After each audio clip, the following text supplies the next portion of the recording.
The afternoon sun streamed through the home office windows as Brianna sat at her desk, reviewing marketing reports for her latest campaign. She had built a successful career as a marketing director while maintaining what she believed was a strong marriage.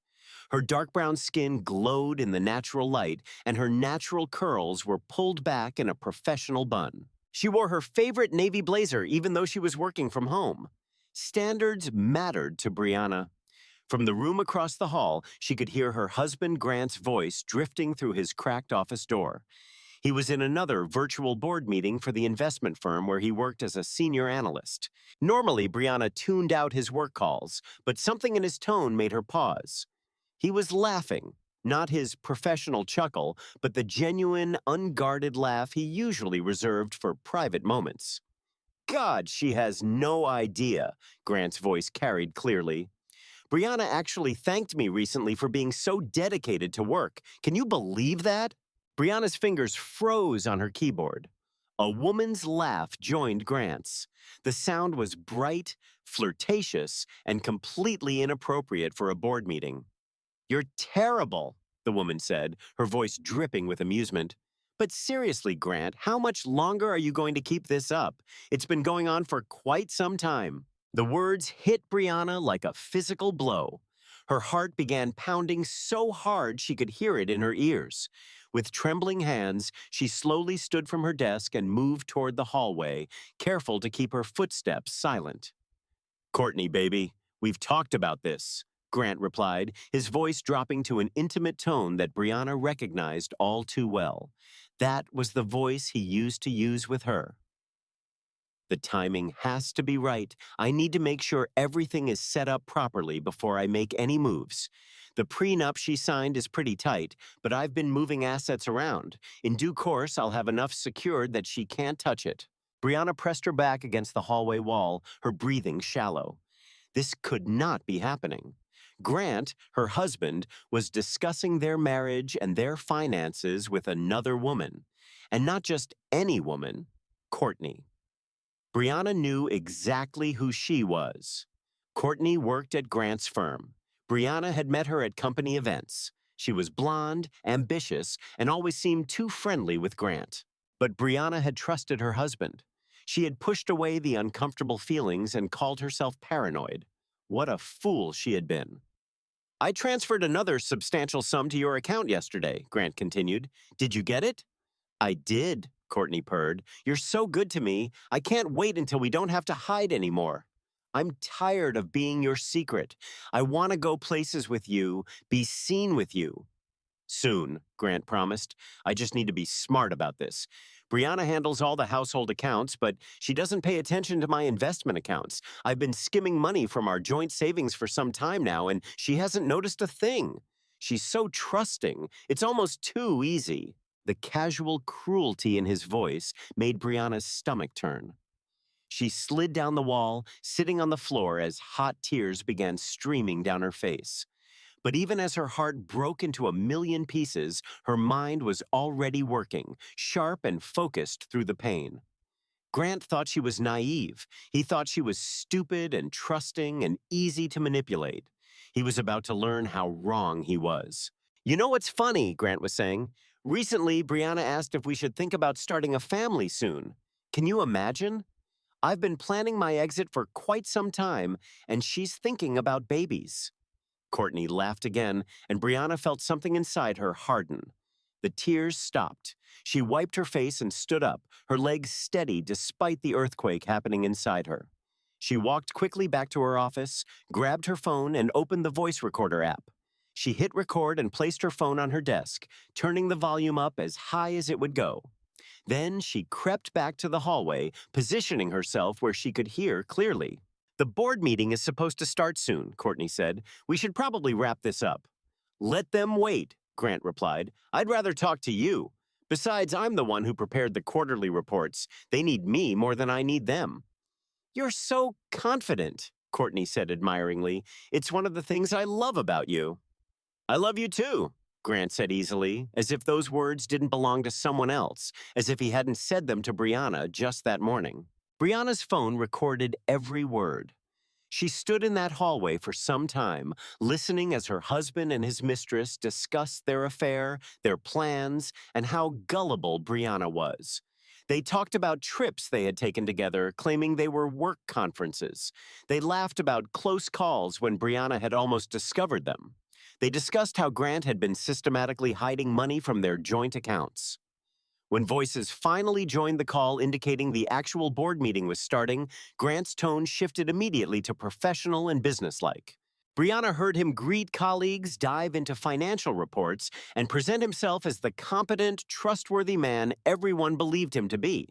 But Brianna had heard the truth, and she had every word recorded. She walked back to her office, stopped the recording, and immediately backed it up to 3 different cloud services. Then she sat at her desk, staring at her computer screen without seeing it. Her hands were shaking, but not from weakness, from rage, from betrayal, from the absolute determination that was building inside her like a tidal wave. Grant thought he was playing her. He thought he had been so clever moving money around, planning his exit, keeping his affair hidden. He thought Brianna was going to be the victim in his story. He could not have been more wrong. Brianna opened a new browser window and began searching for divorce attorneys who specialized in cases involving hidden assets and financial abuse. She composed emails to forensic accountants. She started a document cataloging every suspicious behavior she could remember from the recent past. When Grant finally emerged from his office sometime later, cheerful and relaxed from his call with his mistress, he found Brianna in the kitchen preparing dinner. She looked up and smiled at him, the same warm smile she had always given him. "How was your meeting?" she asked pleasantly. "Long and boring," Grant lied smoothly, kissing her cheek. "Same old numbers and projections. How was your day?"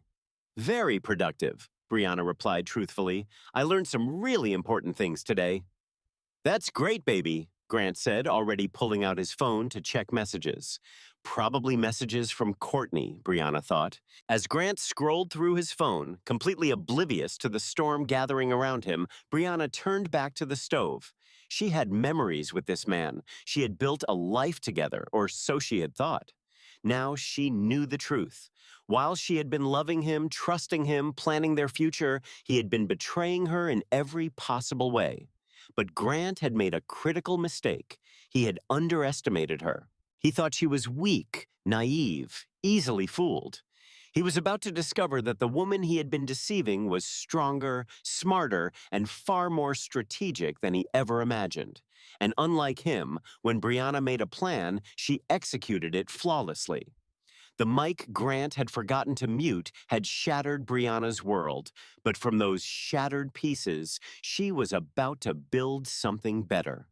And Grant was going to pay for every lie, every betrayal, every dollar he had stolen, and every moment of pain he had caused. This was not the end of Brianna's story. This was just the beginning of her revenge. Brianna barely slept that night. She lay in bed next to Grant, listening to him breathe, watching him sleep peacefully, and feeling nothing but cold fury. This man had shared her bed, her life, her dreams, while systematically destroying everything they had built together. He slept soundly without guilt or conscience while she stared at the ceiling and planned her next moves. The moment she heard the water running in the shower, Brianna grabbed her phone and went to the guest room. She listened to the recording again. In the harsh light of morning, hearing Grant's voice discussing his affair and his financial manipulation was even worse than it had been the day before. But Brianna forced herself to listen objectively, taking notes on every detail mentioned. Grant had been having an affair with Courtney for quite some time. He had been transferring money to her account regularly. He had been hiding assets from Brianna. He mentioned moving money from their joint savings to investment accounts that Brianna apparently did not have access to. He talked about the prenup like it was an obstacle to overcome, not a legal agreement meant to protect both of them. Brianna had signed that prenup before their wedding. At the time, Grant had more money than she did, and his family had insisted on it. The prenup stated that any assets either of them had before the marriage would remain separate, but anything acquired during the marriage would be split equally. It was supposed to be fair, but Grant had found ways around it, and Brianna was going to find out exactly what he had done. She forwarded the recording to a secure email address she had created the night before. Then she began searching for more information. She logged into their joint bank accounts and started going through transactions from the recent past. What she found made her sick. Grant had been taking money out of their savings account in small amounts, 1,000 here, 2,000 there. Nothing large enough to trigger immediate concern, but it added up. He had taken a significant sum from their joint savings, money that was supposed to be for their future, for the house they talked about buying, for the family they had discussed starting. He had spent it on his mistress and hidden it in accounts Brianna could not see. Brianna screenshot every transaction. She created a detailed spreadsheet documenting every withdrawal, every transfer, every suspicious charge. By the time Grant came out of the shower, dressed and ready for work, Brianna had compiled a file that would have impressed any forensic accountant. "You're up early," Grant said, finding her in the kitchen with her laptop. "Couldn't sleep," Brianna replied truthfully. "Work stuff on my mind." "Want to talk about it?" Grant asked, pouring himself coffee. The question was almost funny. He was pretending to care about her work while actively planning to leave her. The disconnect between his actions and his words was staggering. "No, I've got it handled," Brianna said. "I'm actually really good at figuring out problems when I put my mind to it." "You are," Grant agreed. "One of the many things I love about you." Brianna looked at him. Really looked at him. He was handsome, she had to admit. Tall, athletic build, warm brown skin, carefully trimmed beard.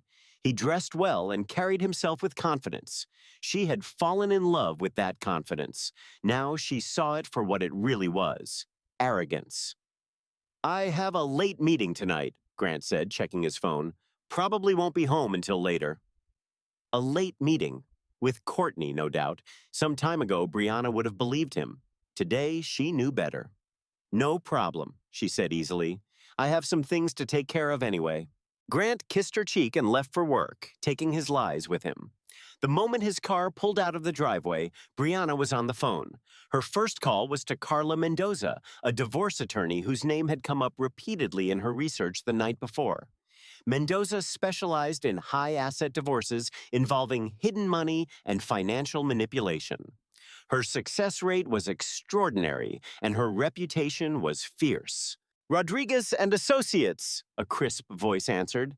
"My name is Brianna Carter," she said, her voice steady despite the trembling in her hands. "I need to speak with Carla Mendoza about filing for divorce. My husband has been hiding assets and having an affair. I have evidence of both." There was a pause. "Can you come in today?" "Yes," Brianna said immediately, "as soon as possible." Brianna's second call was to her best friend Vanessa, who was a financial advisor at a competing firm. They had been friends since college, and Vanessa was one of the most discreet people Brianna knew. "Brianna," Vanessa answered, concern immediate in her voice. "What's wrong? You sound terrible." "Grant's been cheating on me for quite some time," Brianna said bluntly, "with someone from his office. He's also been stealing money from our joint accounts and hiding it." Vanessa swore colorfully. "Are you sure? I have a recording of him admitting all of it. He forgot to mute his mic during a call with her yesterday." "That idiot," Vanessa breathed. "What do you need?" "I need to know how to protect my money. I need to understand what he can and can't access, and I need to do it without him knowing I'm onto him." "Come to my office," Vanessa said immediately. "I have a client meeting until later, but I can see you soon after. Bring everything you have: bank statements, account information, the recording, all of it." Brianna spent the morning pulling together every financial document she could find: tax returns, bank statements, investment account statements, insurance policies, property deeds. She made copies of everything and stored the originals in a safe deposit box she opened at a different bank, one Grant did not use. In Vanessa's office, Brianna watched her friend's face grow darker as she listened to the recording. "He's a piece of garbage," Vanessa said flatly, "and he's also an idiot. He left a clear trail of financial abuse. This recording alone could destroy him in divorce court, but combined with the bank statements you've shown me, he doesn't stand a chance. What do I need to do? Brianna asked. Vanessa pulled out a legal pad. First, stop contributing to the joint accounts. Second, open a new checking account in your name only at a different bank. Third, redirect your direct deposit to that new account. Fourth, document every penny he's taken and where it went. Fifth, do not, under any circumstances, let him know you're on to him until your lawyer tells you it's time. Why wait? Because if he knows you're filing for divorce, he'll hide more money. Right now, he thinks he's in control. Let him keep thinking that while you build your case. The element of surprise is your biggest advantage. Brianna took notes, her hand steady. What else? Talk to your lawyer about getting a forensic accountant involved. They can trace money Grant thinks he's hidden. They can find accounts you don't know about, and they can prove in court that he's been deliberately stealing from you. Later, Brianna walked into Carla Mendoza's office. The attorney was a sharp-eyed woman with an air of complete competence. Tell me everything, Mendoza said. Brianna told her. She played the recording. She showed her the financial documents. She explained about the prenup and Grant's plan to work around it. Mendoza listened to it all, taking notes, her expression growing more satisfied with each detail.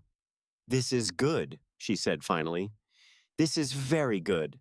Your husband made 3 critical mistakes. First, he admitted his affair on tape. Second, he admitted to financial manipulation on tape. Third, he underestimated you. What happens now? Brianna asked. Now you continue acting normal while we build a case he can't defend against. I'll file for a forensic accountant to trace every dollar he's moved. I'll prepare divorce papers that detail his adultery and financial abuse. And when the time is right, we'll hit him with everything at once before he has time to hide more assets or prepare a defense. Brianna felt something like hope stirring in her chest. He's going to lose. He's going to lose big, Mendoza confirmed. But you need to keep playing your role. Go home, act normal, do not give him any reason to suspect you know anything. Can you do that? Brianna thought about Grant sleeping peacefully in their bed while she plotted his downfall. She thought about Courtney laughing at how gullible Brianna was. She thought about the lies and betrayal. I can do that, she said with certainty. That evening, when Grant came home claiming his meeting had run late, Brianna smiled and asked about his day. She listened to his lies and responded with interest. She played the role of the trusting wife so well that Grant never suspected a thing. But upstairs, in a locked file on her laptop, Brianna had a recording that would destroy him. She had financial evidence that would expose his theft, and she had a team of professionals preparing to ensure he paid for every moment of his betrayal. Grant thought he was playing Brianna, but she had already won this game. He just did not know it yet. In the days that followed, Brianna moved through her daily routine with mechanical precision, playing her role perfectly while her mind raced with plans and strategies. But she never broke character. Not once. During the day, while Grant was at work, Brianna met with Carla Mendoza and the forensic accountant Mendoza had brought onto the team. His name was Jason Nakamura, and he was brilliant. He traced money from Grant's obvious transfers to Courtney's account to several other accounts Grant had opened without Brianna's knowledge. Your husband has been planning this for quite some time, Jason said, showing Brianna a detailed chart of Grant's financial movements. He has 3 separate investment accounts that you're not listed on. He opened them during your marriage using money from joint accounts, which means they should legally be considered marital property. But he's been hiding them. How much? Brianna asked. Jason looked at his notes. Combined, a significant amount. Brianna felt like she'd been punched. Money they had earned together, saved together, planned to use for their future. And Grant had hidden it, stolen it, and intended to walk away with it while leaving her with nothing. Can we get it back? She asked. Yes, Jason said confidently. With the recording you have and the paper trail I found, we can prove he deliberately hid marital assets. The court will not look kindly on that. Mendoza added, "We're also going to request that he pay your legal fees as part of the settlement. Financial abuse is serious, and judges don't appreciate husbands who try to cheat their wives out of what's legally theirs." Brianna absorbed this information, adding it to the growing file of Grant's crimes: adultery, financial manipulation, theft, lying. The list grew longer every day. "What about Courtney?" Brianna asked. "Can we do anything about her?" Mendoza considered. "Legally in the divorce, no. She's not your spouse, so she's not part of these proceedings. However," she paused meaningfully, "if their affair involved misuse of company resources, that's a separate matter." "Do you know if Grant ever used company funds or company time for their relationship?" Brianna thought about the recording. He mentioned trips they took together that he claimed were work conferences. Would that count?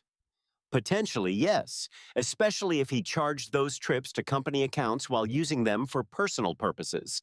That's a violation of most corporate ethics policies. An idea was forming in Brianna's mind. Grant's company had a strict ethics code. She remembered him talking about it when he first started there. Relationships between colleagues had to be disclosed to HR, and they were prohibited if there was any power dynamic or if they interfered with work performance. "Is there a power dynamic between Grant and Courtney?" Mendoza asked.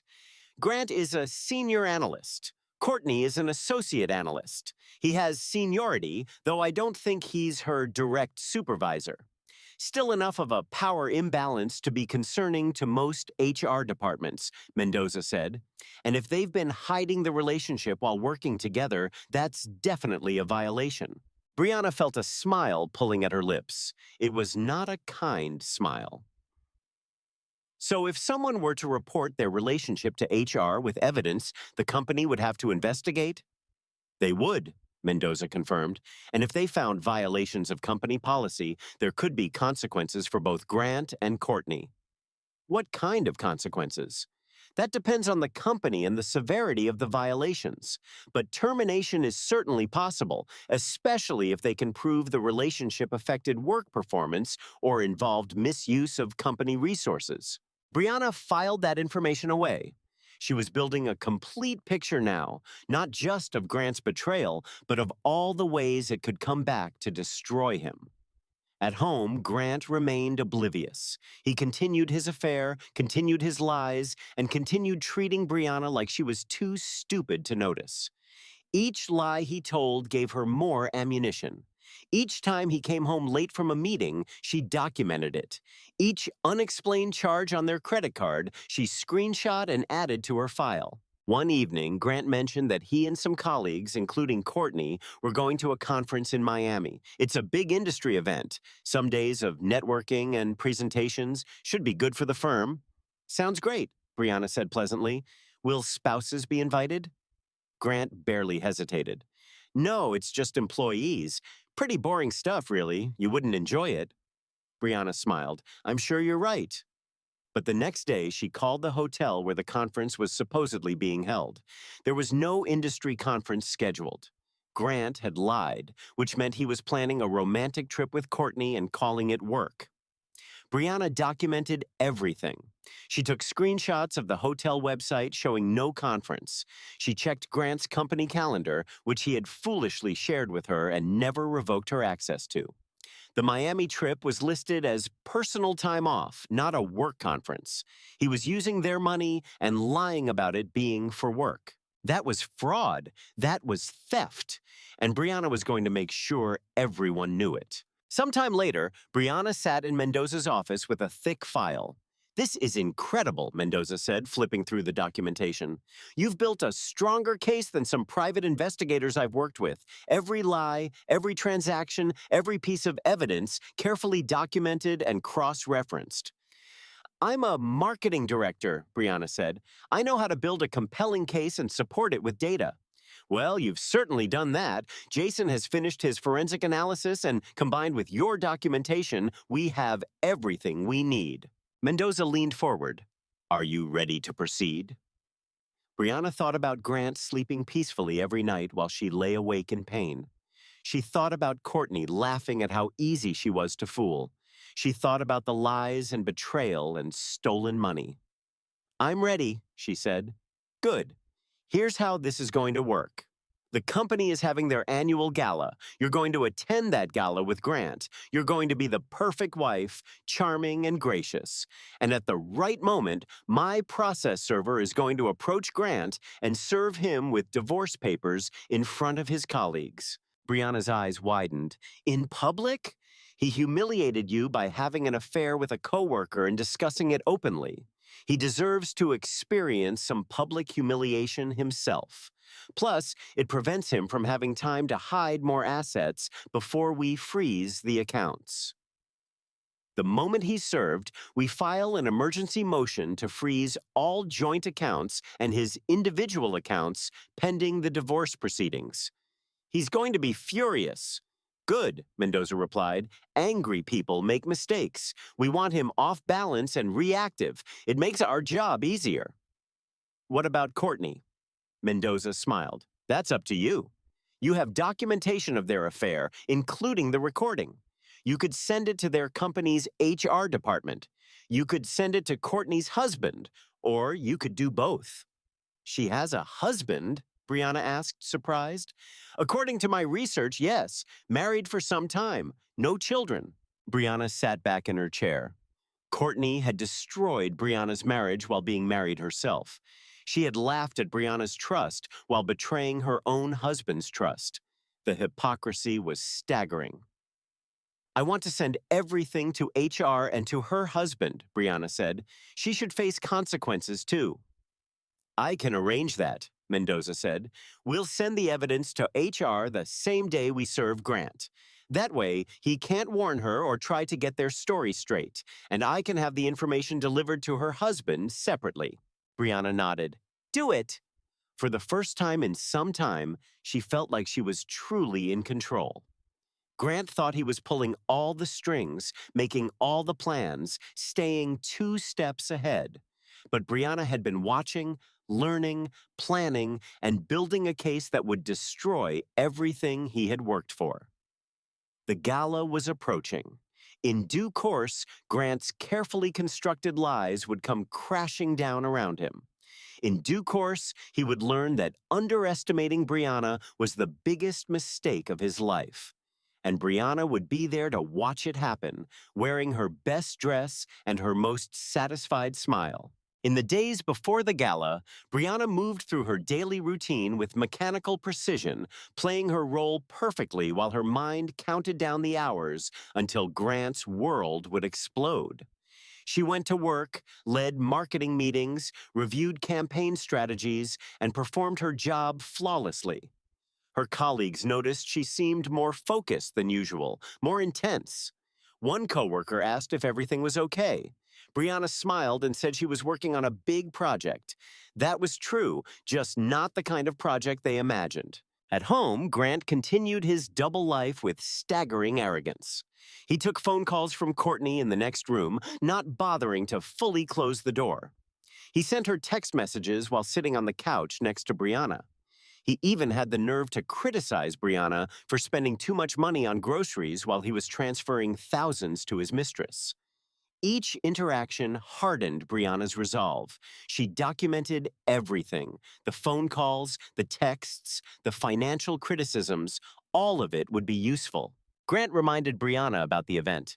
"Don't forget the gala is coming up," he said. "You should wear that green dress I like, the one that shows off your figure." Brianna looked at him, this man who had shared her bed, who had promised to love and cherish her, who was now treating her like a prop in his fake life. "I was thinking about the blue one, actually," she said mildly. "The green one is better," Grant insisted. "Trust me, I know it looks good on you." Trust him. The irony was almost funny. "Okay," Brianna agreed. "The green dress." She had no intention of wearing the green dress. She had bought a new dress specifically for the evening. It was red, bold, and beautiful. She was going to look stunning when Grant's world collapsed. She wanted him to see exactly what he was losing. Everything was in place. The process server would be at the gala. He would approach Grant at the right moment and serve him with the divorce papers.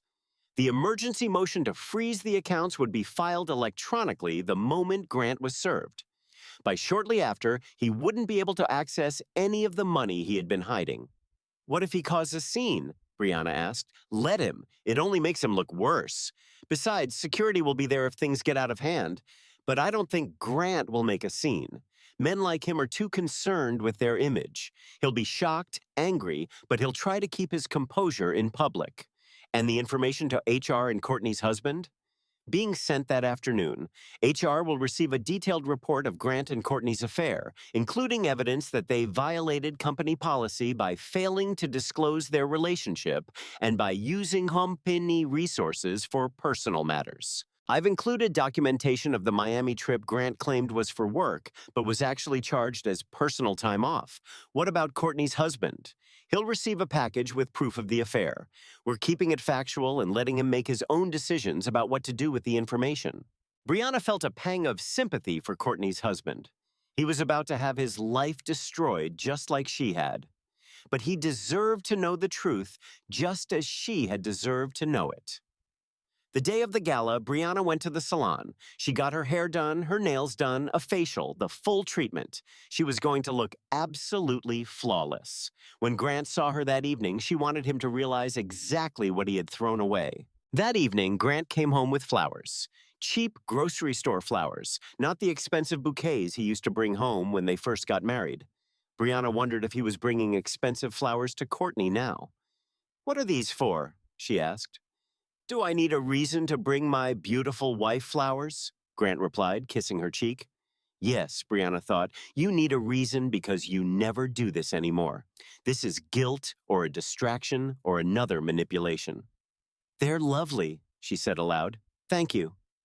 She put them in water and made dinner while Grant showered. Over pasta and salad, he talked about the gala, about which board members would be there, about how important it was for him to make a good impression. "This promotion is so close I can taste it," he said. "Senior vice president, significant salary increase, corner office, everything I've been working toward." Brianna thought about the report that would land on his boss's desk that afternoon, detailing his affair and ethics violations. That promotion would evaporate like morning dew. "I'm proud of you," she lied smoothly. Grant beamed. "I couldn't have done it without your support, you know. You've always been there taking care of everything at home so I could focus on work. I appreciate that." He appreciated her. He appreciated how easy she had made it for him to betray her. "We're a team," Brianna said, the words tasting like ash in her mouth. That night, lying in bed next to Grant for what she knew would be one of the last times, Brianna felt no sadness, only anticipation. The truth would come out. Grant would face consequences. Her real life would begin. The gala was being held at an upscale hotel downtown. The ballroom was decorated with dramatic lighting and elegant centerpieces. Well-dressed people mingled, drinking champagne and making business connections. Brianna and Grant walked in together. Several people greeted Grant enthusiastically, and he introduced Brianna with pride. "My wife, Brianna." As if he valued her, as if he hadn't been planning to discard her like trash. They made their way through the crowd. Brianna spotted Courtney across the room wearing a tight black dress and flirting with some senior executives. When Courtney saw Grant, her eyes lit up. Then she saw Brianna and her expression became carefully neutral. Brianna smiled at her, a cold, knowing smile. Courtney looked away quickly. Brianna positioned herself near the bar where she would have a clear view of Grant. Her phone buzzed. A text from Mendoza. "Process server is in position. Soon." Brianna ordered a glass of wine and waited. Her heart was pounding, but her hands were steady. At the right moment, a man in a dark suit approached Grant, who was standing in a group with 3 board members and Courtney. "Grant Carter?" the man asked. "Yes," Grant replied, confused. "You've been served," the man said, handing Grant a thick envelope. Grant took it automatically, his face showing bewilderment. "What is this?" "Divorce papers," the process server said clearly. "Have a good evening." The group around Grant went silent.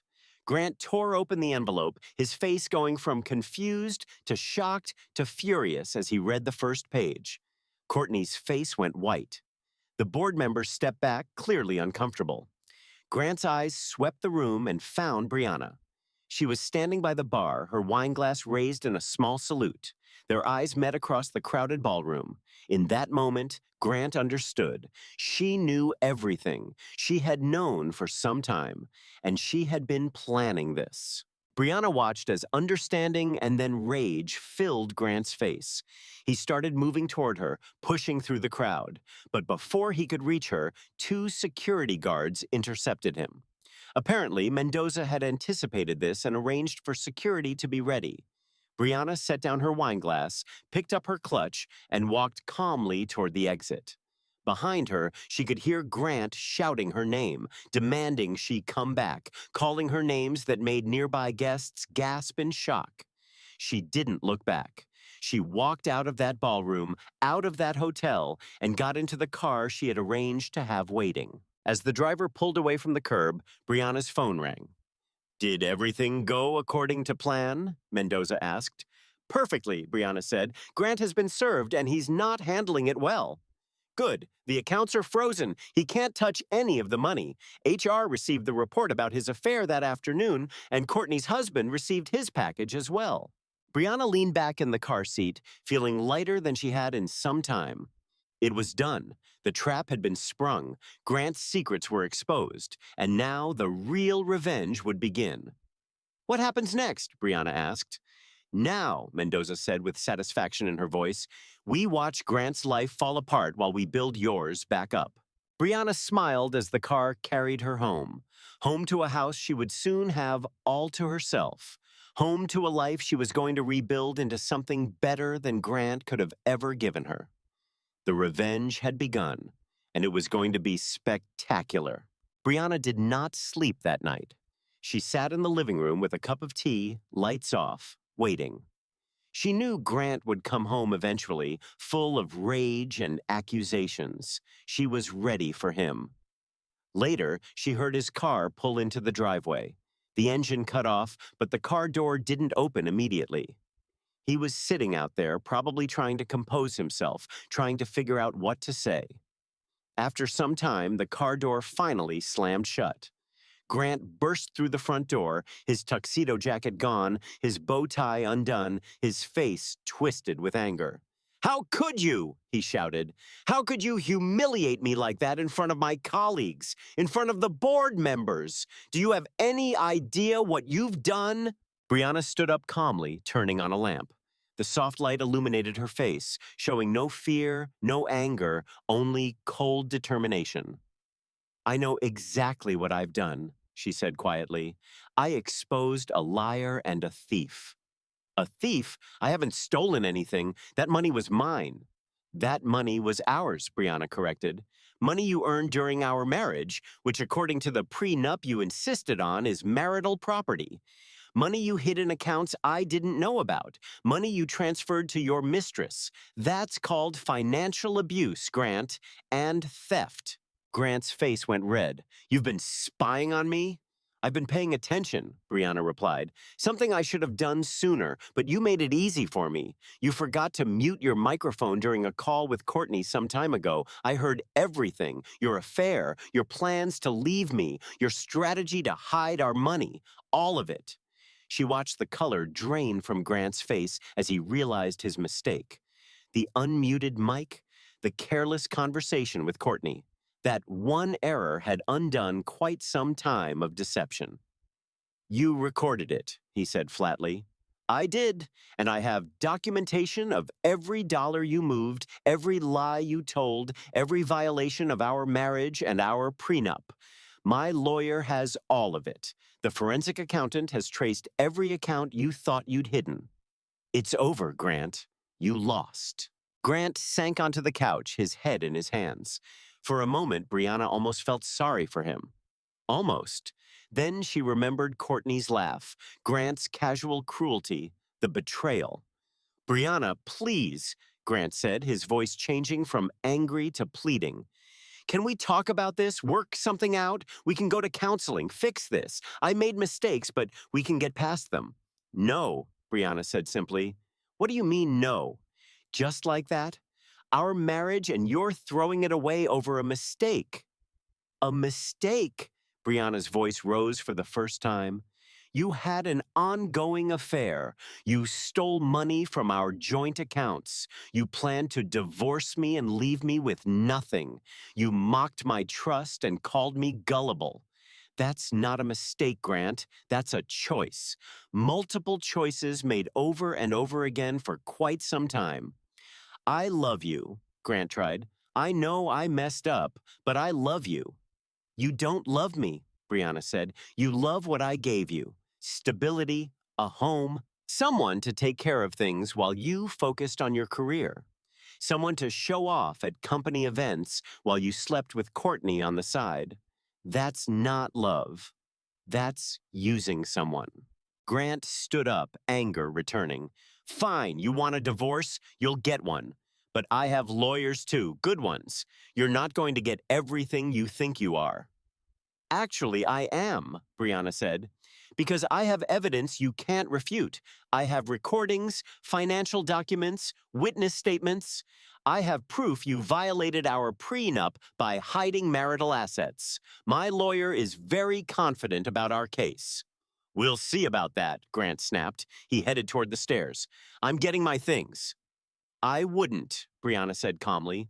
The court order that froze our accounts also stipulates that you can't remove any property from this house without court approval. If you take anything that could be considered a marital asset, you'll be in contempt of court. Grant turned slowly. You can't be serious. Completely serious. You can pack clothes and personal items only. Everything else stays until the court divides it. Where am I supposed to go? That's not my problem. Maybe Courtney will take you in. Oh, wait. Brianna smiled coldly. She's probably dealing with her own issues right now. The package of evidence about your affair was delivered to her husband that evening. Around the same time, HR at your company got a detailed report about your ethics violations. Grant's face went pale. You told her husband? You went to my company? I provided truthful information to interested parties, Brianna said, just like you would expect any honest person to do. You vindictive. Be very careful what you say next, Brianna interrupted. I've been recording this conversation. Anything threatening or abusive you say will be added to my evidence file. Grant looked around and spotted the small recording device sitting openly on the coffee table. His mouth opened and closed like a fish. You need to leave, Brianna said. Tonight, pack a bag and go. My lawyer will contact yours to arrange a time when you can get more of your belongings. This is my house, too. Not anymore. The emergency court order gives me exclusive occupancy pending the divorce. You have some time to pack and leave, or I call the police and report you for violating a court order. Grant stared at her like he was seeing her for the first time. Maybe he was. For their marriage, he had seen what he wanted to see, a trusting wife who would never question him. Now he was seeing the real Brianna, the strong one, the smart one, the one who wouldn't be manipulated or abused. I never meant to hurt you, he said quietly. Yes, you did, Brianna replied. You just didn't think you'd get caught. You didn't think I was smart enough to figure it out. You thought you could steal from me, lie to me, cheat on me, and walk away clean. You were wrong. Grant went upstairs without another word. Brianna listened to him moving around in their bedroom, opening drawers, packing a suitcase. Sometime later, he came back down with a large duffel bag. At the door, he turned back. I hope you're happy. You've destroyed my career, my reputation, everything I worked for. You destroyed those things yourself, Brianna said. I just made sure everyone knew about it. And Grant? She waited until he met her eyes. I'm going to be very happy. Happier than I ever was with you. He left, slamming the door behind him. Brianna heard his car start and pull away. Then silence filled the house. Her house now. She sat down on the couch and let out a long breath. It was done. Grant was gone. The first phase of her plan was complete. Her phone rang. It was Vanessa. Please tell me you're okay, her friend said immediately. I'm better than okay, Brianna replied. It's done. He knows everything. He's gone. Where did he go? I don't know and I don't care.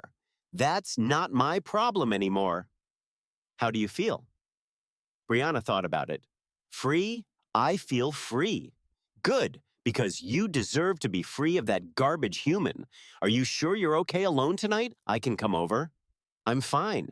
Actually, I'm going to sleep better tonight than I have in some time. After hanging up with Vanessa, Brianna locked all the doors, changed the security code, and went upstairs. She looked at the bed she had shared with Grant and felt nothing. No sadness, no regret, just relief. She stripped the bed and put on fresh sheets. This was her bed now, her room, her home, and she was going to fill it with better things than Grant's lies. The next morning, Mendoza called with updates. Grant's company launched a formal investigation into his conduct, the lawyer reported. Based on the evidence we provided, they've suspended him pending the results of the investigation. Courtney has also been suspended. What does that mean? Brianna asked. It means neither of them can work or access company resources while the investigation is ongoing. And given the evidence of their affair and misuse of company funds, I'd say termination is very likely for both of them. And Courtney's husband? According to my sources, he's filing for divorce. Apparently, this wasn't Courtney's first affair. He's been suspicious for a while, and your evidence gave him everything he needed. Brianna felt a pang of sympathy for the man, but mostly she felt satisfaction. Courtney was facing consequences. Grant was facing consequences. Justice was being served. What's our next step? Brianna asked. We prepare for the divorce proceedings. Based on the evidence we have, I expect Grant's lawyer will push for a settlement rather than going to trial. No lawyer wants to defend a case this one-sided in court. We should expect an offer soon. And if the offer isn't fair?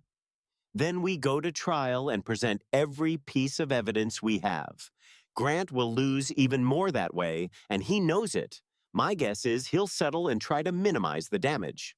I want everything I'm entitled to, Brianna said firmly. Every dollar he hid, every asset he tried to steal, plus my legal fees. I want him to pay for what he did. He will, Mendoza promised. I'll make sure of it. Over the following days, news of Grant's suspension spread through his professional network. Brianna's phone rang constantly with people who had heard rumors and wanted to know what happened. She kept her answers brief and dignified. Yes, they were divorcing. No, she didn't want to discuss the details. Yes, she was doing fine. She went to work, held her head high, and refused to be seen as a victim. Her colleagues were supportive, protective even. Her boss pulled her aside and told her to take whatever time she needed. Brianna thanked her, but said she preferred to stay busy. Work was a welcome distraction, but more than that, it was a reminder of what she had built for herself. Her career, her success, her reputation, all of it was hers, earned through her own talent and hard work. Grant hadn't given her any of that. He had just been there while she built it. Sometime later, Grant's lawyer called Mendoza with a settlement offer. It was insulting. Grant wanted to keep the hidden accounts, give Brianna half the value of the house, and split the joint savings equally as if he hadn't already stolen most of it. Tell him no, Brianna said immediately. Tell him we'll see him in court. Mendoza smiled. With pleasure. A better offer arrived. Grant would return the stolen money to joint accounts, give Brianna a larger share of marital assets, including the house, and pay her legal fees. It was better, but still not enough. He violated our prenup, committed financial abuse and adultery, Brianna said. I want the majority of assets, the house with no buyout required, full repayment of the stolen money with interest, and all legal fees. Plus, I want it in writing that he cannot make any negative statements about me publicly or professionally. Mendoza relayed the demands. Grant's lawyer called them unreasonable. Mendoza calmly explained that the alternative was going to trial where every detail of Grant's affair, his financial manipulation, and his ethics violations would become public record. And with the company investigation still ongoing, public exposure of more details would likely cost Grant any chance of salvaging his career. Sometime later, Grant agreed to everything. Brianna sat in Mendoza's office reading through the settlement agreement and felt a wave of satisfaction. She was getting justice. She was getting everything she deserved, and Grant was paying for every lie he had told. "Sign here," Mendoza said, pointing to the line. Brianna signed her name with a steady hand. It was over. The marriage was over, the betrayal was punished, and her new life was beginning. "Congratulations," Mendoza said. "You won." Brianna looked at her lawyer and smiled. "No, I survived. Winning comes next." The weeks following the settlement were a strange mixture of closure and chaos. Brianna had won legally, financially, and morally. But the emotional aftermath of the marriage ending in betrayal couldn't be resolved with a court order. Grant tried calling her many times in the first period after signing the settlement. Brianna blocked his number. He sent emails begging to talk, claiming he needed closure, insisting they could still be friends. She blocked his email. He even showed up at her door one evening looking disheveled and desperate. "Brianna, please," he said through the closed door. "I just need some time. I need to explain." "There's nothing to explain," Brianna replied calmly, her phone ready to call the police. "The settlement is signed. We have no reason to communicate." "I made a mistake. I'm sorry. Doesn't that mean anything?" "No," Brianna said simply. "You're sorry you got caught. You're sorry you lost. You're not sorry for what you did. Now leave or I'm calling the police for harassment." She heard him walk away, heard his car start. She watched through the window as he sat in his car for some time before finally driving off. After that, he stopped trying to contact her directly. But the fallout continued in other ways. Grant's company completed their investigation sometime after the settlement was signed. The results were decisive. Grant and Courtney had violated company ethics policies by failing to disclose their relationship, by using company time and resources for personal matters, and by creating a hostile work environment through their affair. Both were terminated immediately. Brianna learned this from Vanessa, who heard it through professional networks. "Grant is claiming wrongful termination," Vanessa reported over coffee. "Says the company is overreacting and that his personal life shouldn't affect his employment." Brianna shook her head in disbelief. "He used company funds to take trips with his mistress. How is that personal?" "It's not. His lawyer probably told him to fight it to save face, but he won't win. The company has documentation of everything." "What about Courtney?" "She's trying to quietly disappear, move to a different city. I heard her husband took her for everything in their divorce." Brianna felt a twinge of satisfaction, followed immediately by shame for feeling satisfaction in someone else's misery. But then she remembered Courtney's laugh, her mockery of Brianna's trust, and the shame faded. "They both made choices," Brianna said. "Now they're living with consequences." "You're handling this remarkably well," Vanessa observed. "Most people would be a mess." "I was a mess," Brianna admitted, "for a short while after I found out. But then I realized that falling apart was what Grant expected. He thought I'd be broken, helpless, easy to manipulate. Proving him wrong became more important than wallowing in pain. Still, our marriage was a long time. It is, but I'd rather have good years ahead of me than waste more time mourning bad ones." That philosophy became Brianna's guiding principle. She refused to let Grant's betrayal define her or diminish her. She went to therapy not because she was broken, but because she wanted to understand how she had missed the signs. Her therapist helped her see that she hadn't missed signs. Grant had deliberately hidden them. He had been skilled at deception, at compartmentalizing, at maintaining his double life. "You trusted your partner," her therapist said. "That's not a flaw. That's what you're supposed to do in a healthy marriage. Grant's betrayal says everything about his character and nothing about yours." Brianna worked on believing that. Some days were easier than others. She threw herself into her work with renewed focus. Her boss, impressed by how Brianna handled the crisis, gave her more responsibility. She led a major campaign that brought in their biggest client of the period. She mentored junior staff. She built her professional reputation even stronger than before. But she also started thinking about what else she wanted. Working for someone else was good, but was it enough? She had skills, experience, connections. What could she build on her own? The idea came to her during a particularly frustrating meeting where a male colleague took credit for her ideas again. She had dealt with this for some time, letting it go, being a team player. But watching him present her strategy as his own while she sat silent, something shifted. She was done making things easier for people who didn't deserve her talent. That evening, Brianna sat down with a notebook and began planning. What if she started her own marketing consultancy? She had the skills, she had the client relationships, she had, thanks to the divorce settlement, the financial resources to take the risk. She spent some time researching, planning, building a business model. She talked to other entrepreneurs about their experiences. She consulted with business lawyers about setting up an LLC. She created a website, developed a client pitch, and identified her target market. Sometime after her divorce was finalized, Brianna submitted her resignation. Her boss was surprised but understanding. "You're incredibly talented, Brianna. If you're starting your own thing, you're going to be successful. Can I be your first client?" Brianna smiled. "Actually, I was hoping you'd ask that." She spent the following period building her business. She called it Sterling Consulting, choosing a name that meant excellence and value. Her first 3 clients were companies she had worked with before who valued her skills and were happy to hire her directly. Word spread quickly. Brianna Carter, the talented marketing director who had handled her messy divorce with dignity and strength, was now available as an independent consultant. Companies reached out. Her calendar filled up.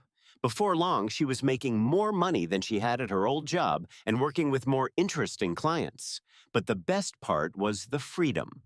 She made her own schedule. She chose which projects to take. She built something that was entirely hers, that Grant had no part in, that reflected only her talent and hard work. Sometime after discovering Grant's affair, Brianna stood in the office she had rented for her growing consultancy. It was a small space, but it was hers. Professional, elegant, filled with the kind of minimalist decor she loved. Floor-to-ceiling windows let in natural light. Her name was on the door. Vanessa stopped by to see the new space, bringing champagne to celebrate. "To new beginnings," Vanessa toasted. "To building something better," Brianna corrected, clinking glasses. "Have you heard from Grant lately?" Vanessa asked carefully. Brianna shook her head. "Not in some time. Last I heard, he's working at a much smaller firm for a fraction of his old salary. His reputation in the industry is destroyed. Do you feel bad about that?" Brianna considered the question honestly. No. He destroyed his own reputation by lying and cheating. I just made sure people knew the truth. He had choices at every point. He could have been honest. He could have asked for a divorce before having an affair. He could have not stolen our money. Every consequence he's facing is a direct result of his own actions. You're very zen about this. I've had time to process it, and honestly, the best revenge isn't making Grant miserable. It's being successful and happy without him. He thought I needed him. He was wrong. I'm better off without him than I ever was with him. Vanessa hugged her friend. "I'm proud of you." "I'm proud of me too," Brianna admitted. That evening, alone in her new office, Brianna looked out the windows at the city below. Some time ago, she had been crying in her home office, listening to her husband mock her trust. Now she was here in a space she owned, running a business she built, living a life she designed. Grant had tried to destroy her. Instead, he had freed her, and she had used that freedom to become someone stronger, more successful, and infinitely happier than she had been in her marriage. She thought about sending Grant a thank you card for the life lesson. Then she laughed at herself and decided against it. Grant was irrelevant now. He had no place in her thoughts or her life. Brianna locked up her office, walked to her car, and drove to her house. The house was fully hers now, no memories of Grant left in it. She had redecorated, replacing furniture they had picked together with pieces she loved. She had painted walls, replaced curtains, and turned Grant's office into a home gym. The house felt lighter without him in it, like she had opened all the windows and let fresh air sweep through, clearing out years of stagnant lies. As Brianna settled in for the evening with a book and a glass of wine, her phone buzzed with an email. A new client inquiry, a major retail company looking for a comprehensive rebranding strategy. She smiled and opened her laptop. This was her life now, built on her own terms, free from betrayal, full of possibility. And it was just beginning. The final divorce hearing was a formality since the settlement was already signed, but she wanted to be there. She wanted to see it officially end. Mendoza met her at the courthouse. "You didn't have to come," the lawyer said. "We could have handled this without you." "I know," Brianna replied, "but I want to be here. I want to see it finished." They walked into the courtroom together. Grant was already there with his lawyer sitting at the opposite table. Brianna hadn't seen him in person in some time. He looked different, older, thinner. His suit was nice, but not the expensive designer brands he used to wear. He glanced at Brianna when she walked in, and she saw something flash across his face. Regret, maybe? Or just embarrassment. Brianna felt nothing when she looked at him. No anger, no sadness, no lingering attachment. He was just a stranger who had once been part of her life. The judge entered, and everyone stood.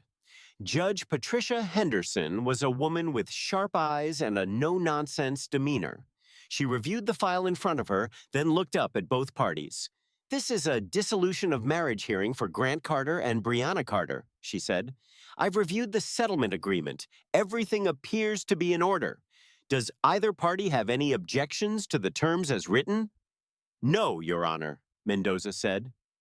Grant's lawyer hesitated. Grant leaned over and whispered something to him. The lawyer shook his head firmly. Grant slumped in his chair. "No objections, Your Honor," the lawyer finally said. "Good," Judge Henderson said. She looked directly at Grant. "Mr. Carter, I want to be clear about something. I've seen many divorce cases in my career, but few with evidence of financial manipulation as blatant as what I see in this file. You deliberately hid assets from your spouse. You transferred money that legally belonged to both of you into accounts she couldn't access. You committed adultery and violated the terms of your prenuptial agreement." Grant's face went red. "Your Honor, I'm not finished," the judge interrupted. "The settlement you agreed to is generous to you, Mr. Carter. In trial, I would have awarded even more to Mrs. Carter. You should be grateful she accepted this settlement rather than pushing for everything you tried to hide." "Yes, Your Honor," Grant said quietly. Judge Henderson turned to Brianna. "Mrs. Carter, do you understand the terms of this settlement? You're agreeing to retain the marital home, the majority of marital assets, full repayment of funds that were improperly transferred, plus legal fees. Is this acceptable to you?" "Yes, Your Honor," Brianna said clearly. "And you understand that once I sign this order, the marriage is dissolved and the settlement is final?" "I understand." "Very well." Judge Henderson signed several documents. "This court finds that the marriage between Grant Carter and Brianna Carter is irretrievably broken. The settlement agreement is hereby approved and incorporated into this final order. The marriage is dissolved. Both parties are free to remarry." She looked up at both of them. "I hope you both learned something from this experience. Mr. Carter, I hope you learned that honesty and integrity matter more than money. Mrs. Carter, I hope you build a good life for yourself." "Thank you, Your Honor," Brianna said. The judge stood and everyone rose. Just like that, it was over. Their marriage, the legal proceedings, all finished in less than some time. Mendoza and Brianna gathered their papers and left the courtroom. Behind them, Grant and his lawyer remained seated, probably discussing his next steps. "How do you feel?" Mendoza asked as they walked through the courthouse halls. "Free," Brianna said, "completely free." Outside, Brianna stood on the courthouse steps, breathing in the cool air. It felt like she could breathe fully for the first time in a long time. Mendoza handed her a folder. "This is your final divorce decree and all the supporting documents. Keep them somewhere safe. And Brianna, it's been an honor working with you. You handled this with more grace and strength than most people I've worked with." Thank you, Brianna said, for everything. You helped me get justice. You got justice for yourself. I just filed the paperwork. They shook hands, and Mendoza walked back to her office. Brianna stood there for a moment longer, looking up at the cloudy sky. Then she got in her car and drove to her office. Her assistant Clara looked up when Brianna walked in. How did it go? It's done, Brianna said. Officially divorced. Clara came around her desk and hugged Brianna. Congratulations on your freedom. Thanks. Any messages? 3 new client inquiries and a call from that reporter who wants to interview you. Brianna had been asked several times to do interviews about her experience, about starting her business, about overcoming betrayal. She had always declined, not wanting to make her story public. But maybe it was time. What publication? She asked. Business Women's Magazine. They're doing a feature on female entrepreneurs who turned personal setbacks into professional success. Brianna considered. Her story could help other women. It could show them that betrayal wasn't the end, that they could rebuild and thrive. Tell them I'll do it, she decided, but I want editorial approval before it publishes. Will do. Brianna went to her office and sat at her desk. The rain started again, pattering against the windows. She pulled up her calendar for the period. Client meetings, strategy sessions, one speaking engagement at a women's business conference. Her phone buzzed. A text from Vanessa. Heard it's official. Proud of you. Dinner tonight? Brianna smiled and typed back, yes, celebrating my divorce with good food and better company. That's my girl. The rest of the day passed in productive work. Brianna met with a new client, a woman-owned tech startup that needed help with their brand positioning. She reviewed marketing strategies for an existing client's product launch. She responded to emails and approved designs. At the end of the day, she locked up her office and drove to meet Vanessa at their favorite restaurant. Her friend was already there, a bottle of wine already ordered. To freedom, Vanessa said, raising her glass. To new beginnings, Brianna replied. They talked about everything except the divorce. Work projects, weekend plans, a movie Vanessa wanted to see, normal conversation between friends. It felt good. Halfway through dinner, Vanessa's phone buzzed. She glanced at it and her eyes widened. What? Brianna asked. Did you see this? Vanessa turned her phone around. It was an article in the local business journal. Former investment analyst Grant Carter loses wrongful termination suit. Brianna scanned the article. Grant had sued his former company for wrongful termination, claiming his personal life shouldn't have affected his employment. The court had ruled against him, finding that his affair had violated clear company policies and that his termination was justified. He's lost everything, Vanessa said. His marriage, his job, his lawsuit, his reputation. Brianna handed the phone back. He lost everything he valued, money, status, career, but those things were never what mattered most. He lost my trust, my respect, my love. Those were worth more than any job or reputation. He just never realized it. Do you ever wonder what would have happened if he'd never had the affair, if you'd never found out? Brianna thought about it. I used to, but now I know. I would have stayed married to someone who didn't value me, who saw me as convenient rather than essential. I would have wasted more years on someone who was using me. Finding out was painful, but it was also a gift. It gave me the chance to build a real life instead of living in his lie. You're very wise, Vanessa said. I'm very tired, Brianna corrected with a laugh. Wisdom comes from exhaustion. They finished dinner and said goodbye in the parking lot. Brianna drove home through the rain, her windshield wipers beating a steady rhythm. The streets were slick and shiny with water, reflecting the streetlights. At home, she changed into comfortable clothes and made a cup of tea. She curled up on her couch with a book, but found herself staring out the window instead, watching the rain. Discovering Grant's betrayal had felt like the end of the world. Tonight, finalizing the divorce felt like the beginning of everything. She had come through the fire and emerged stronger. She had built a business, regained her sense of self-worth, and created a life she was proud of. Grant's betrayal had been intended to destroy her. Instead, it had refined her, made her stronger, made her wiser, made her into someone who knew her own value and wouldn't settle for less than she deserved. Her phone buzzed one more time, an unknown number. She almost didn't answer, but curiosity won. Hello, Brianna, it's Grant. She should have hung up. She had no reason to talk to him, but she found herself listening. I'm not supposed to contact you, he continued. I know, but I needed to say something. Congratulations on your business. I heard it's doing really well. Thank you, Brianna said neutrally. I lost the lawsuit against my old company. I'm sure you heard. I did. Everything fell apart after you left. My job, my reputation, my finances. I lost everything. Brianna waited. There was more coming. I just wanted to say I'm sorry. Really sorry. Not because I got caught or because I lost, but because I hurt you. You deserved better than what I gave you. Yes, Brianna agreed. I did deserve better, and I found better. I found myself. I don't expect you to forgive me, Grant said. I know I don't deserve it. I just wanted you to know that I know I messed up. I had something real with you, and I threw it away for something meaningless.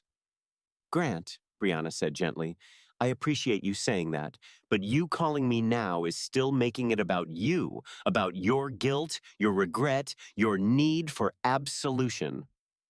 I've moved on. You should too. There was a long silence. Then Grant said, You're right. I'm sorry for calling. Good luck with everything, Brianna. You're going to do great things. He hung up. Brianna set down her phone and realized she was smiling.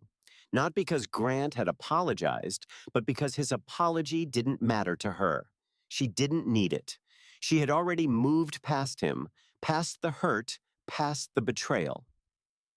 That night, she slept peacefully in her house, in her bed, in the life she had built from the ashes of her marriage, and in the morning, she would wake up and build it even higher. Winter came to the city bringing early darkness and cold winds, but Brianna barely noticed.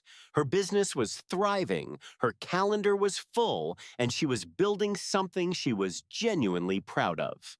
Sterling Consulting had grown beyond her initial projections.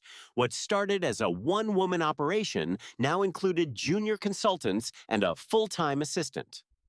Brianna had moved into a larger office space, complete with a conference room and individual workspaces. The walls were decorated with the logos of clients she had helped rebrand, products she had launched, campaigns she had designed. But the real transformation wasn't in her business metrics. It was in who she had become. The woman who had married Grant had been confident in her professional skills, but dependent on external validation. She had measured her worth partly through her marriage, through being a good wife, through maintaining the appearance of a perfect relationship. The woman she was now didn't need anyone else to validate her worth. She knew what she brought to the table professionally and personally. She had faced betrayal and come out stronger. She had built a business from the ground up. She had proven to herself that she was capable of anything she set her mind to. Her therapist noticed the change during their regular sessions. You're different, Dr. Ellis observed during a December appointment. More settled in yourself. I feel different, Brianna admitted. I used to worry so much about what other people thought, about being likable, agreeable, not making waves. Now I just focus on being authentic. If people don't like it, that's their problem. What changed? Grant's betrayal showed me that trying to be perfect doesn't protect you from pain.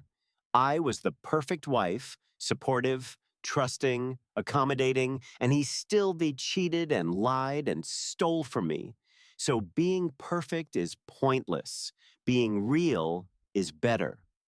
That's a hard lesson to learn. It was, but I'm grateful for it now. I would never have started my business if I was still trying to be the perfect corporate employee. I would never have taken risks or advocated for myself. Grant's betrayal forced me to choose myself, and that was the best thing that could have happened to me. Dr. Ellis smiled. You've come a long way from the woman who sat in that chair some time ago crying about her husband's affair. That woman deserved to cry, Brianna said, and she deserved to heal. I'm just continuing what she started. The healing continued in unexpected ways. Brianna had been so focused on work and recovery that she hadn't thought much about dating. Then she met someone at a networking event. His name was Andre, and he was a civil rights attorney. They struck up a conversation about a controversial legal case making headlines, and Brianna was impressed by his thoughtfulness and integrity. He asked for her number, she gave it to him, and they started talking. Their first date was coffee, casual, and low pressure.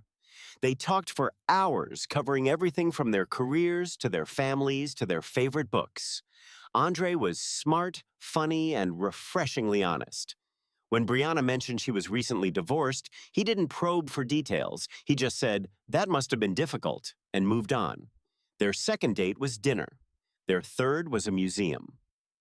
By the fourth, Brianna realized she was genuinely enjoying his company, but she was also scared. Trusting someone after Grant's betrayal felt dangerous. "I like you," she told Andre over dinner one evening, "but I need to be honest, my ex-husband cheated on me for quite some time. He lied about everything, and I'm not great at trusting people right now." Andre nodded thoughtfully. "That makes sense. Trust has to be earned, especially after it's been broken. I'm not expecting you to trust me immediately. I'm just asking for the chance to show you I'm trustworthy." "That's fair," Brianna said.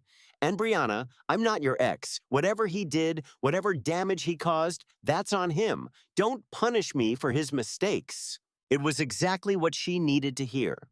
Andre wasn't asking her to forget Grant's betrayal or pretend it didn't affect her. He was acknowledging it while asking her to see him as a separate person with his own character. Over the following months, Andre proved himself. He was consistent, reliable, honest. He respected Brianna's boundaries and didn't push for more than she was ready to give. He supported her business and celebrated her successes. He introduced her to his friends and family. He was in every way different from Grant. "I like him," Vanessa said after meeting Andre for the first time. "He seems genuine." "He is," Brianna agreed. "It's almost scary how different he is from Grant." Different is good. Different is what you deserve. Meanwhile, Brianna's professional reputation continued to grow.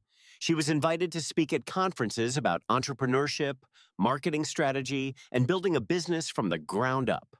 She joined the board of a nonprofit that helped women start their own businesses. She mentored young professionals who were just starting their careers, and she started working on a book.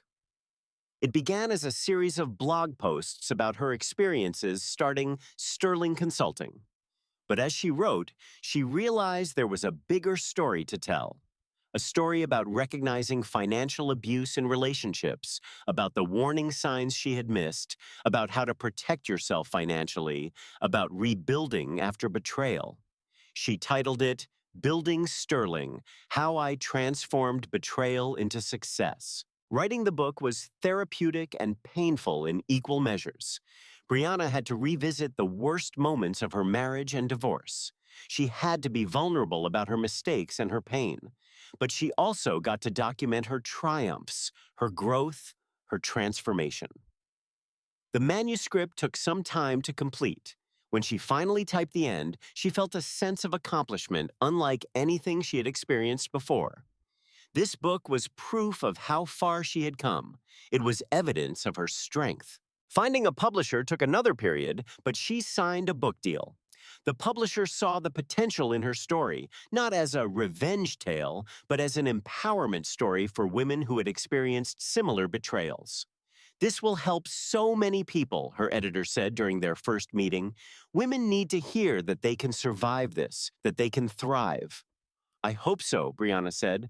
"If my pain can help someone else avoid it or get through it, then it was worth something." The book was scheduled to publish the following spring.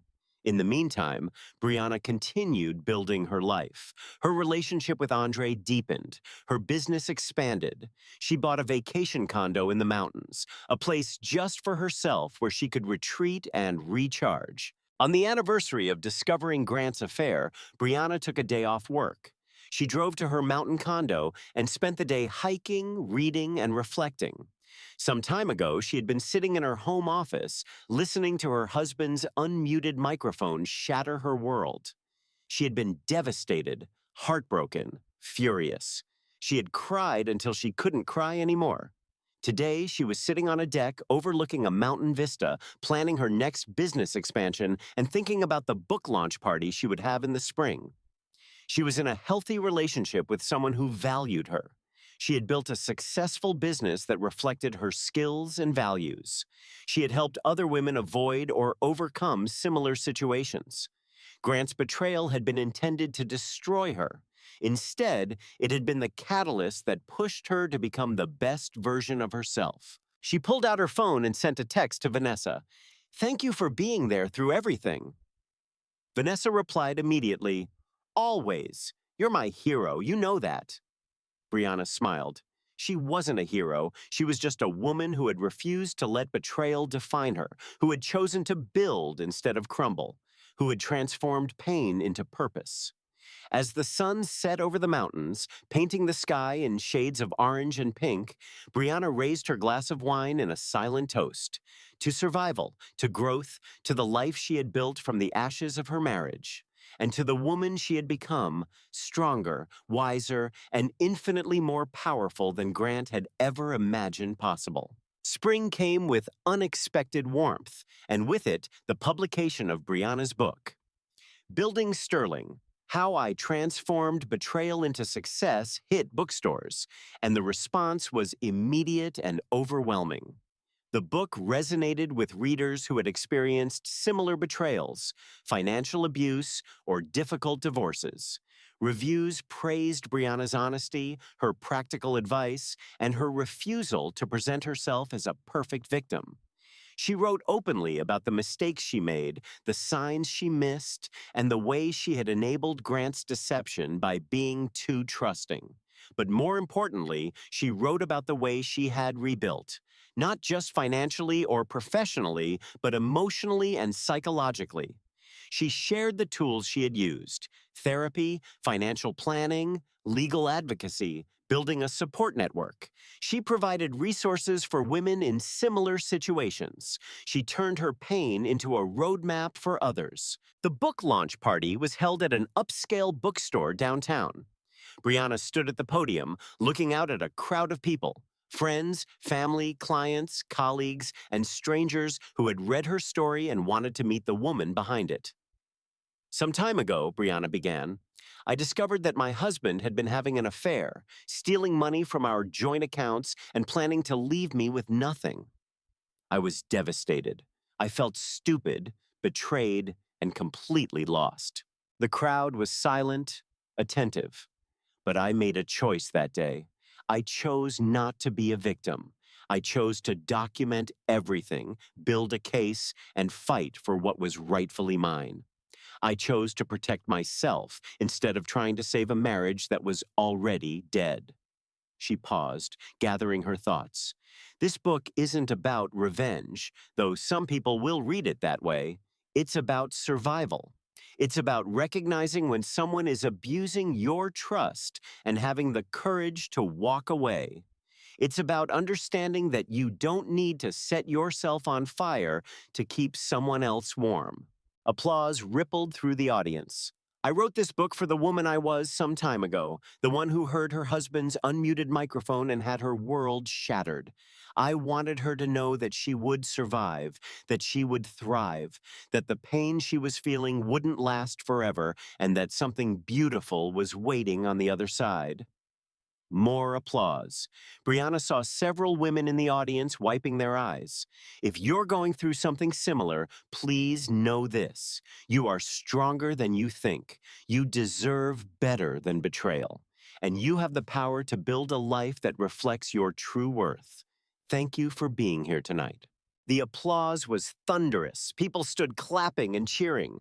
Brianna felt tears prick her eyes, but they were good tears, proud tears. After the speech, she signed books for some time. Women came through the line sharing their own stories. Some were going through divorces. Some had escaped financial abuse. Some were just beginning to recognize the warning signs in their own relationships. "Your book gave me the courage to leave," one woman said, her hands shaking as Brianna signed her copy. "I've been planning my exit, documenting everything like you did. Thank you for showing me I'm not crazy for wanting to protect myself." "You're not crazy," Brianna assured her. "You're smart, and you're going to be okay." Another woman approached with her teenage daughter. "I want her to read this," the mother said, "so she knows what to watch for, so she never lets anyone treat her the way my ex treated me." Brianna signed the book and looked at the young girl. "You're worth more than any relationship that requires you to diminish yourself. Remember that." The evening was exhausting but fulfilling. By the time the last book was signed and the last guest had left, Brianna was tired but happy. Andre had been there the whole time, supporting from the sidelines, and now he wrapped her in a hug. "You were amazing," he said. "I'm so proud of you. Thank you for being here." Always. The book's success continued over the following weeks. It climbed bestseller lists. Media outlets requested interviews. Brianna appeared on morning shows and podcasts, sharing her story and her message of empowerment. Some people criticized her, saying she was profiting from her pain or using her divorce for publicity. Brianna expected that and didn't let it bother her. She knew her motivations were pure. She wasn't trying to get famous or rich. She was trying to help other women avoid or overcome what she had experienced. "Let them criticize," Vanessa said during one of their regular coffee dates. "You're doing important work. Not everyone will appreciate it, and that's okay. I know, it just gets tiring sometimes defending myself or trying to help people." "Then stop defending yourself. Your work speaks for itself. The women you're helping, the lives you're changing, that matters more than what some critic thinks." Vanessa was right as usual. Brianna refocused on the positive impact her book was having. She started receiving messages from women who had left abusive situations, who had protected their finances, who had built their own businesses after divorce. Those messages mattered more than any criticism. Meanwhile, life continued in other ways. Sterling Consulting expanded again. Brianna hired more consultants and moved into an even larger office space. Her team was brilliant, diverse, and passionate about the work they did. She had built not just a business, but a culture that valued integrity, excellence, and supporting women-owned enterprises. Her relationship with Andre had grown serious. He met the version of Brianna that Grant had never known, the confident, successful, self-assured woman who knew exactly what she wanted and wasn't afraid to ask for it. Andre loved that version of her. He supported her ambitions, celebrated her successes, and stood by her during the challenging moments. He asked her to move in with him. Brianna's first instinct was to say no. She had her house, her space, her independence. Moving in with someone felt like giving up control. But then she realized that was Grant's influence talking. She was measuring Andre against Grant's betrayal instead of seeing him for who he actually was. "Can I think about it?" she asked. "Of course," Andre said. "Take all the time you need. I'm not going anywhere." She thought about it for some time, weighing the pros and cons, examining her fears and concerns. Then she realized something important. Living alone wasn't making her stronger. It was just making her lonely. And choosing to build a life with someone who actually valued her wasn't weakness. It was growth. "Yes," she told Andre, "I want to move in with you." His smile was brilliant. "Yeah, but I'm keeping my house. Renting it out maybe, but keeping it, just in case." "Just in case what?" "Just in case I need an exit strategy." Andre understood. "That's fair. I hope you never need it, but I understand why you want it." That was the difference between Andre and Grant. Andre understood her need for security and autonomy. Grant would have been offended by it. By some time after discovering Grant's affair, Brianna had achieved more than she ever thought possible. Her business was thriving. Her book was a bestseller. She was in a healthy relationship with someone who respected her. She had helped countless women through her story and her advocacy work. But most importantly, she had healed. The sharp pain of Grant's betrayal had faded to a dull ache and then to nothing at all. She could think about their marriage without anger or regret. They were just part of her story now, not the defining chapter. One afternoon, she was working in her office when Clara buzzed her intercom. "There's someone here to see you," her assistant said. "He says his name is Grant Carter." Brianna froze. She hadn't seen or spoken to Grant in some time, since his awkward phone call after the divorce was finalized. What could he possibly want now? "Tell him I'm in a meeting," she said. "He says it's important, that he just needs some time." Brianna considered sending him away. She had no obligation to see him, but curiosity won. "Fine, sometime. Send him in." Grant walked into her office looking nothing like the confident man she had married. He was thinner, his clothes were cheaper, and there was a tiredness in his eyes that hadn't been there before.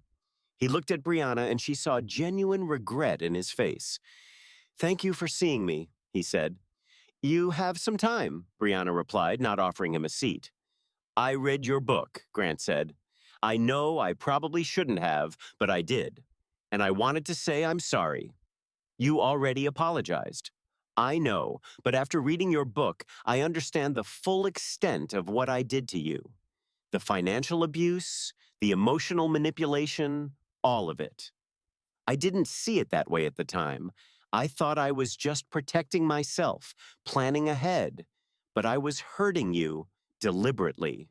Brianna waited. "I came here to tell you that you deserve better than what I gave you, and to thank you." "Thank me?" Brianna asked, surprised. "For not destroying me completely. You could have. You had the power to ruin me professionally and financially even more than you did. But you didn't. You just took what was fair and moved on. That showed more grace than I deserved." Brianna considered this. "I didn't show you grace for your benefit, Grant. I showed it for mine. I wanted to move on, not stay tied to you through endless legal battles. Taking what was fair and walking away was the fastest path to freedom." "Still, thank you," Grant hesitated. "I also wanted you to know that I'm in therapy now, working through why I did what I did, trying to be better." "That's good.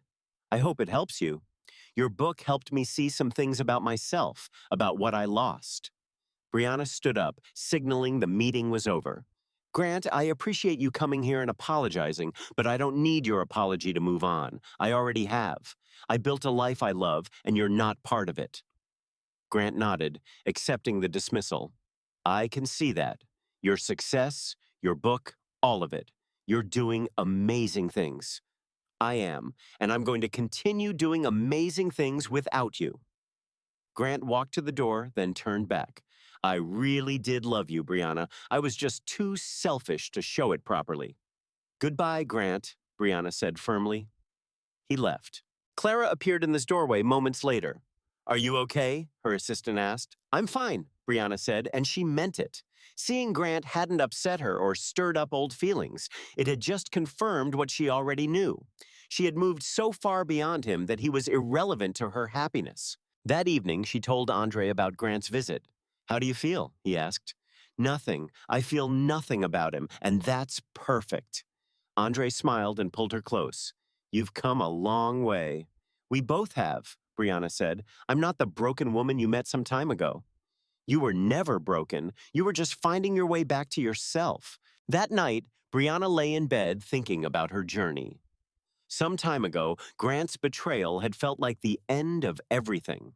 Tonight, it felt like ancient history, a painful chapter that had led to better things. She had risen from the ashes of her marriage stronger, wiser, and more successful than Grant had ever imagined possible. And she wasn't done rising yet. Sometime after the unmuted microphone changed her life, Brianna stood in front of a packed auditorium giving the keynote speech at the National Women's Business Conference. Behind her, a screen displayed the title of her presentation, Building Sterling, From Betrayal to Breakthrough. Success isn't just about achieving your goals, Brianna said, her voice carrying clearly through the room. It's about becoming the person capable of achieving them. Some time ago, I wasn't that person. I was competent, hardworking, talented, but I was also someone who put other people's comfort above my own needs, who made herself smaller to make others feel bigger. She clicked to the next slide, which showed the cover of her book. The moment I discovered my husband's affair, I had a choice. I could collapse under the weight of betrayal, or I could document it, analyze it, and use it as fuel for transformation. I chose transformation, not because I'm special or particularly strong, but because I refuse to let someone else's bad choices define my future. The audience nodded, many taking notes. Today, my consulting firm employs people and serves over clients annually. My book has helped thousands of women recognize and escape financial abuse. I'm in a relationship built on mutual respect and honesty. I own properties, have financial security, and most importantly, I have peace. She paused for emphasis. That peace didn't come from revenge. It didn't come from making my ex-husband pay, though he did face consequences for his actions. It came from building something better than what I lost, from recognizing that my worth wasn't tied to my marriage or anyone else's opinion of me. After the speech, Brianna was surrounded by attendees wanting to share their stories and ask questions. She spent some time talking with women who were going through divorces, starting businesses, or rebuilding after betrayal. Each conversation reminded her why she did this work. A young woman approached hesitantly. I'm in a similar situation to what you described. I know my husband is hiding money, but I'm scared to confront him. What if I'm wrong? What if I ruin everything? Brianna took her hand gently. If you're wrong, an honest conversation will clear it up. If you're right, confronting it protects you from further harm. Either way, knowing the truth is better than living in doubt. Document everything, consult with a lawyer, and trust your instincts. What if I can't afford a lawyer? There are organizations that provide free legal aid for women in situations like this. I'll have my assistant send you a list. Don't let money stop you from protecting yourself. The woman's eyes filled with tears. Thank you. Your book, it made me realize I wasn't crazy for suspecting something was wrong. You're not crazy. Trust yourself. That evening, Brianna flew home. Andre picked her up from the airport, greeting her with flowers and a smile. How was the conference? He asked. Inspiring, exhausting, important. Brianna settled into the car, feeling the familiar comfort of being with someone who genuinely cared about her well-being. How was your week? Good. I closed the discrimination case I was working on. The plaintiff won. That's wonderful. They talked about their work as Andre drove toward the home they now shared. It was a beautiful house in a quiet neighborhood, carefully chosen to be theirs together rather than belonging to either of their pasts. Brianna had sold the house she had shared with Grant, not wanting those memories in her new life. The money had gone into investments and her business expansion. At home, they made dinner together, moving around the kitchen in comfortable synchronization. This was the life Brianna had built, not perfect, but real, not without challenges, but filled with respect, honesty, and genuine partnership. I have something to tell you, Andre said over dinner. Brianna looked up, curious. I've been offered a judgeship. It's a significant promotion, but it would mean less time for my private practice work. That's amazing. Are you going to take it? I want to, but I wanted to talk to you first.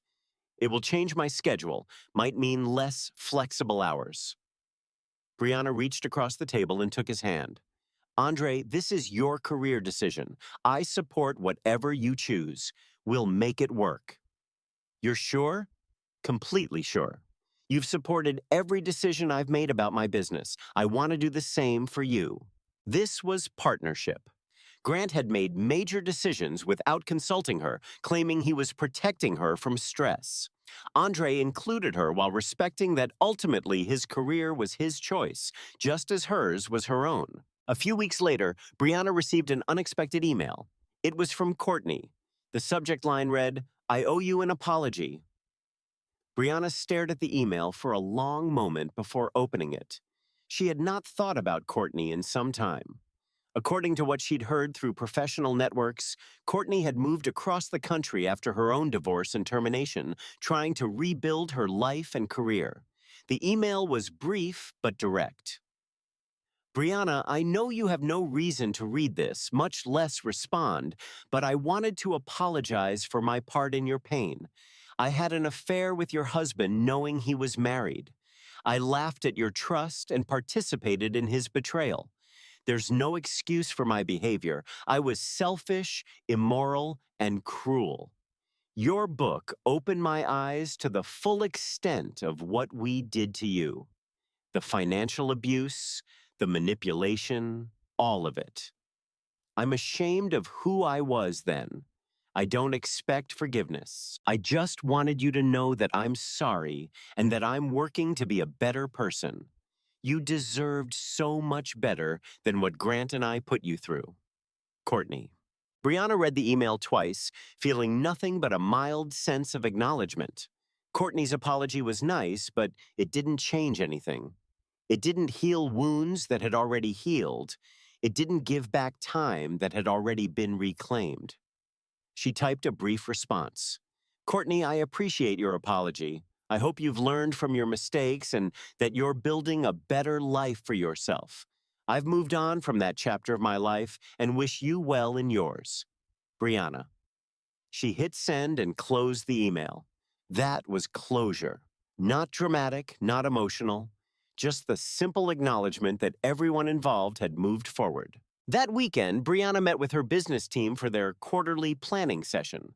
Sterling Consulting had grown beyond her initial vision.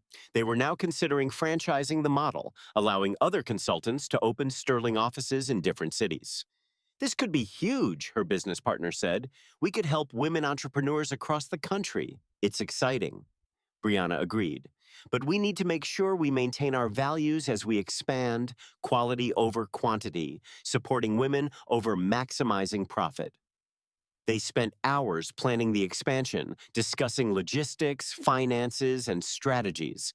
This was Brianna's passion project now, building something that would outlast her, creating opportunities for other women to succeed. Her phone buzzed with a text from Vanessa. "Coffee tomorrow? I have news." They met at their usual coffee shop the next morning. Vanessa was practically bouncing in her seat. "I'm getting married," she announced, showing off an engagement ring. Brianna hugged her friend tightly. "I'm so happy for you. Tell me everything." As Vanessa described her proposal and wedding plans, Brianna felt genuine joy. Her friend had found someone who valued her, respected her, and wanted to build a life with her. That was what Brianna had always wanted for Vanessa. "You'll be my maid of honor, right?" Vanessa asked. "Of course. I want you to know," Vanessa said seriously, "watching you go through your divorce and come out stronger inspired me to leave my own bad relationship. If you hadn't shown me that survival was possible, I never would have met Jordan. You changed my life." Brianna felt tears prick her eyes. "You were there for me when I needed you most. I'm glad I could return the favor. We saved each other." That simple statement held so much truth. Friendship, real friendship, was about mutual support, about being there through the hard times and celebrating the good ones.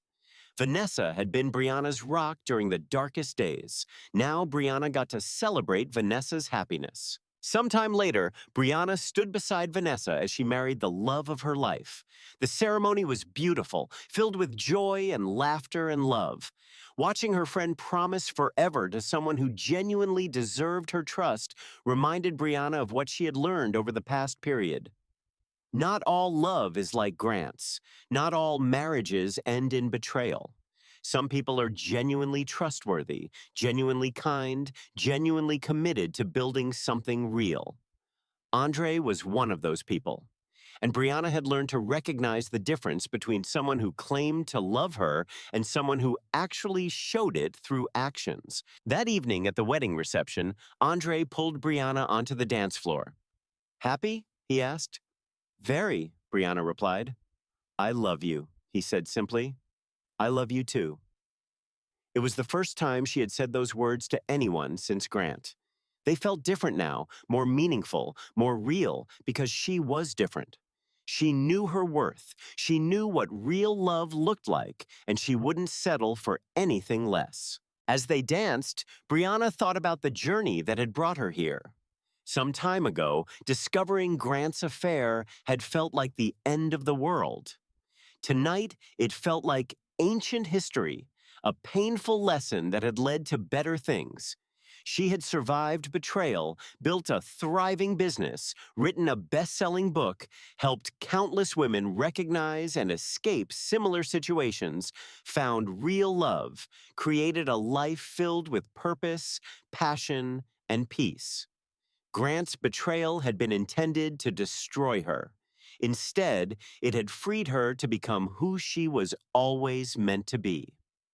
Strong, successful, unstoppable. The forgotten Mike that had shattered her world had alt-revealed the truth that saved her. And from that truth, Brianna had built something beautiful. Not revenge, not even justice. Something better. A life she deserved, a life she loved, a life that was entirely, beautifully her own.